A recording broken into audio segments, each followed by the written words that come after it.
కృష్ణా నదికి వరద పోటెత్తోంది. ప్రకాశం barrage danger లో ఉంది. చరిత్రలో ఎన్నడూ లేనంతగా భారీ వరద ప్రకాశం బరాజ్కి వచ్చి చేరుతుంది. బ్రిడ్జి దగ్గర 11 లక్షల పైగా క్యూసెక్కుల వరద ప్రవాహాన్ని దిగువకు వదులుతున్నారు. ప్రకాశం బ్యారేజ్లోకి వరద పోటెత్తుతోంది. గంట గంటకు నీటి ప్రవాహం పెరుగుతోంది. 11 లక్షల క్యూసెక్కులు దాటి ప్రవహిస్తుంది కృష్ణమ్మ. వచ్చిన నీటిని వచ్చినట్లు దిగువకు వదులుతున్నారు అధికారులు. ఇన్ఫ్లో అవుట్ఫ్లో 11,25,776 క్యూసెక్కులుగా కొనసాగుతోంది. రెండో ప్రమాద హెచ్చరిక కొనసాగుతోంది. లోతట్టు ప్రాంతాల్లో హై అలర్ట్ ప్రకటించారు. అటు దివిసీమ ప్రజల్ని కూడా సురక్షిత ప్రాంతాలకు తరలిస్తున్నారు. దివిసీమ ప్రజలు అలర్ట్గా ఉండాలంటూ ఎమ్మెల్యే మండలి బుద్ధప్రసాద్ హెచ్చరికలు జారీ చేసిన పరిస్థితి. ఇటు దాదాపు 11 లక్షల పైగా క్యూసెక్కులు నీటిని విడుదల చేయడంతో కరకట్ట దగ్గర వరద అంచుకు చేరింది. చాలా ప్రాంతాల్లో ఆందోళనకర పరిస్థితిలో ఉధృతి కొనసాగుతున్న పరిస్థితి. విజయవాడ రైల్వే బ్యారేజ్ కూడా 3 అడుగుల దూరంలో వరద నీరు చేరింది. వరద ప్రవాహం పెరిగితే రైల్వే ట్రాక్స్పై కూడా నీరు వచ్చే అవకాశం ఉన్నట్టుగా చెప్తున్నారు. మొత్తం మీద చరిత్రలో ఎన్నడూ ఊహించని విధంగా ప్రకాశం బ్యారేజ్కి వరద పోటెత్తోంది. రెండో ప్రమాద హెచ్చరిక కొనసాగుతుంది. మా సీనియర్ కొలి కృష్ణమోహన్ లైవ్లో జాయిన్ అవుతారు. కృష్ణమోహన్, ప్రకాశం బరాజ్ ప్రస్తుతం డేంజర్లో ఉన్నట్టుగా తెలుస్తుంది. ఎంత మేర వరద ప్రవాహం కొనసాగుతుంది? ఎలాంటి హెచ్చరికలు ఉన్నాయి? మన మొత్తం మీద చూసుకుంటే కృష్ణకి వరద పెద్ద ఎత్తున వస్తున్న పరిస్థితి మనం చూస్తున్నాం. ప్రకాశం జిల్లా బ్యారేజ్ కి యాక్చువల్ గా 11 లక్షల కెపాసిటీ ఈ బ్యారేజ్, 11 లక్షల క్యూసెక్లు. కానీ ఇప్పుడు 11,20,245 క్యూసెక్ల నీరు ఇప్పటికే చేరుకున్న పరిస్థితి మనం చూడొచ్చు. కంప్లీట్ గా వరద పెద్ద ఎత్తున చేరుకున్న పరిస్థితి మనం చూస్తున్నాం. ఇదే ఈ రోజు మధ్యాహ్నానికి కూడా కొనసాగే పరిస్థితి అయితే చాలా స్పష్టంగా కనపడుతుంది. మరోవైపు railway track, Krishna railway track ని మనం కానీ చూసుకుంటే రైల్వే ట్రాక్ లో కంప్లీట్ గా కూడా రైల్వే ట్రాక్ కు సంబంధించిన విజువల్స్ లో నీకు క్లియర్ గా కరెక్ట్ గా రైల్వే ట్రాక్ ని కరెక్ట్ గా 2 అడుగుల మధ్యలోనే నీరు ప్రవాహం అయితే చేరుకుంది. నిన్న కూడా ఆర్టీవీ ఎక్స్క్లూజివ్ గా ఎంత ఎత్తు అడుగుల అంటే దాదాపుగా 45 అడుగుల ఎత్తును మించి ఈ రోజు నీళ్లు ప్రవహిస్తున్న పరిస్థితి అయితే మనం చూస్తున్నాం. అంత స్థాయికి దాదాపుగా ట్రైన్స్ కూడా అనుమతి ఉందా లేదా, విడుదల చేస్తారా, ఆ ట్రాక్ మీదకి అలో చేస్తారా, విజయవాడకి ట్రైన్స్ ని నిలుపుదల చేయాలనేది కూడా ఒక చర్చ అయితే జరుగుతుంది. దాదాపుగా ఇదే ప్రవాహం మరో అంటే ఇప్పటికే 11,245 క్యూసెక్ల నీరు బయటకు వస్తుంది. కానీ వరద ఉధృతికి అవుట్ఫ్లో ఇన్ఫ్లో 11 లక్షలు వస్తుంది. ఇన్ఫ్లో కొంత తగ్గినప్పటికీ కూడా గేట్ల దగ్గర కొన్ని మరమ్మతులు ఉన్నాయనేది చాలా స్పష్టంగా అర్థమవుతుంది. మనం కానీ చూసుకుంటే మొత్తం గేట్లన్నీ కూడా తెరిచిన నేపథ్యంలో అక్కడ 3 గేట్లని మాత్రం క్లోజ్ చేసిన పరిస్థితి. 3 గేట్లు తెరవలేదు. అక్కడ చాలా క్లియర్ గా మనకి అర్థమవుతుంది. ఈ 3 గేట్లకు సంబంధించిన విషయంలో కూడా కొంత అధికారులు వెంటనే చర్యలు చేపట్టాలి అనేది కొంత జరుగుతోంది ఇక్కడ.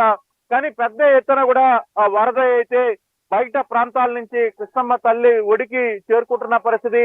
20 ఏళ్ల చరిత్రలో విజయవాడలో ఇటువంటి పరిస్థితి లేదు అనేది చెప్తున్నారు.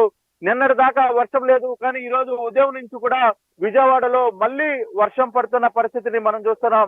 మరోవైపు దివిసీమ కూడా కొంత డేంజర్ జోన్ లో ఉంది. దాదాపుగా ఇదే ఫ్లో దాదాపుగా 11 లక్షల ఇన్ఫ్లో వస్తుంటే బయట నుంచి అవుట్ ఫ్లో వచ్చేసరికి 10 లక్షల వరకు అవుట్ ఫ్లో వెళ్తోంది.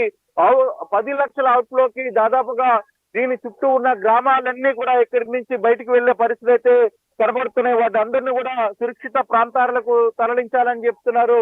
అలాగే దివిసీమ ప్రజలకి అక్కడ ఎమ్మెల్యే బుద్ధప్రసాద్ క్లియర్ గా చెప్పారు, ఇక్కడ నుంచి మొత్తం ఖాళీ చేసి వెళ్లాల్సిన పరిస్థితి ఉంది అనేది. అయితే ఈ ప్రవాహం 11 లక్షలకు దాటిన తర్వాత అంటే తన పరిధిని దాటి కృష్ణమ్మకి వరద నీరు వస్తున్న పరిస్థితుల్లో ఇదే సిచ్యువేషన్ జరుగుతుందా, ఇంకా ఎక్కువ ఇన్ఫ్లో వస్తుందా అనేది కొంత టెన్షన్ లో అయితే ముఖ్యమంత్రి కూడా ఉన్నారు. ముఖ్యమంత్రి కూడా పదే చెప్తున్న పరిస్థితి అయితే మనం చూస్తున్నాం.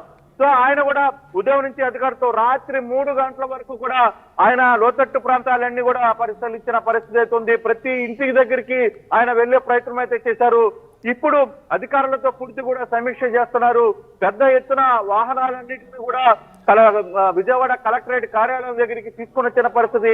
ఎక్కడికక్కడ లోతట్టు ప్రాంతాల ప్రజల్ని ఇక్కడి నుంచి, అంటే ఆయన ఒకటే చెప్తున్నారు, ప్రాణ నష్టం జరగకుండా చూసుకోవాల్సిన బాధ్యత ఉంది, ఆస్తి నష్టాన్ని మన చేతిలో లేదు, కానీ ప్రాణ నష్టం జరగకూడదు అనేది ఆయన క్లియర్ గా చెప్తున్న పరిస్థితి. ఇదే ఇంట్లో ఇంకా పెరిగే పరిస్థితి అయితే ఉంది. ఇక్కడ మనం చూస్తుంటే ఆ 3 గేట్లు కూడా తెరవలేదు, 3 గేట్లు అక్కడ ఆగిపోయిన పరిస్థితి ఉంది. ఆ బ్రిడ్జి దగ్గర అది సమస్యగా ఉందని చెప్పి అధికారులు మాట్లాడుతున్న పరిస్థితిని మనం చూస్తున్నాం.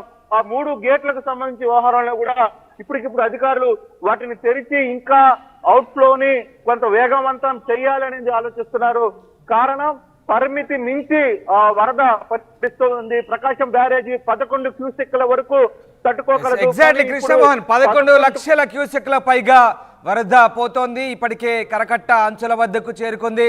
మరోవైపు సుందరయ్య నగర్ కూడా నీట మునిగిన పరిస్థితి.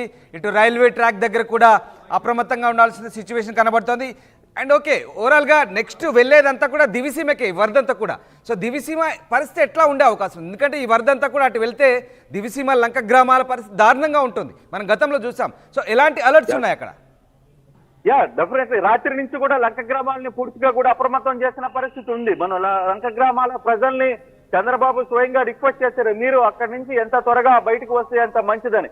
కానీ రాత్రికి అంటే ఇప్పటికే కరకట్ట మీద ఉన్న ఇండ్లు కూడా, ఎందుకంటే పూర్తిగా కూడా కరకట్ట దీని మీద ఉన్న ఆవాసంలో ఉన్న కరకట్టలో ఉన్న పెద్ద బిల్డింగ్స్ తో సహా పూర్తిగా కూడా నీళ్లన్నీ కూడా నిండిపోయిన పరిస్థితి అయితే ఉంది.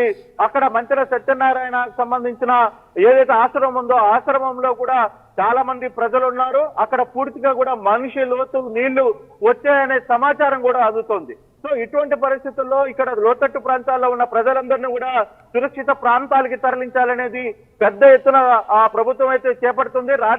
అర్ధరాత్రి వరకు, తెల్లవారుజామున 3 గంటల వరకు కూడా ఇవన్నీ కూడా చేస్తూనే ఉన్నారు. అవసరమైన వాళ్ళకి తాగునీరు, ముఖ్యంగా తాగునీరు లేదు అనేది చాలా పెద్ద ఎత్తున సమస్య. 2 రోజుల పాటు కరెంటు లేదు. ఎక్కడ ఇళ్లలో ఉన్న వాళ్ళు మిద్దెల మీదనే ఉండాల్సిన పరిస్థితి ఉంది. కనీసం పాలు దొరకట్లేదు, మంచినీళ్ళు దొరకట్లేదు అనేది పెద్ద చర్చ. సో ఇటువంటి పరిస్థితుల్లోనే ఇప్పుడు దివసీమకు సంబంధించి కూడా ఈ ఫ్లో ఇదే దివసీమ వరకు వెళ్లే పరిస్థితి ఉంది. కాబట్టి సో అక్కడున్న ప్రజల్ని అక్కడి నుంచి సురక్షిత ప్రాంతాలకు తరలించాలనేది ప్రభుత్వం యోచిస్తోంది. అక్కడ ఎమ్మెల్యేలు కూడా రిక్వెస్ట్ చేస్తున్నారు ప్రజలకి, మీరు ఇక్కడి నుంచి వెళ్లి సురక్షిత ప్రాంతాలకి వెళ్ళండి, అక్కడ అన్ని ఏర్పాట్లనే చేస్తున్నాం, ఒక 2-3 రోజులు వరద తగ్గేంత వరకు కూడా ఈ పరిస్థితి ఉంటుందని. అయితే ఇప్పటి వరకు బయట నుంచి, ఇతర ప్రాంతాల నుంచి, తెలంగాణ నుంచి, ఇతర ప్రాంతాల నుంచి వస్తున్న వరద ఇంకా పెరిగే అవకాశం ఉందా లేదనేది 7 గంటల వరకు కూడా 11,245 క్యూసెక్ల నీరు చేరుకుంది. ఇప్పటికే 2వ ప్రమాద హెచ్చరిక అంటున్నప్పుడు కూడా ఇది ఆల్మోస్ట్ 3వ ప్రమాద హెచ్చరికకి సిద్ధంగా ఉంది ప్రభుత్వం. సో ఇప్పటికే ఈ గేట్లు ఇప్పుడు ఏదైతే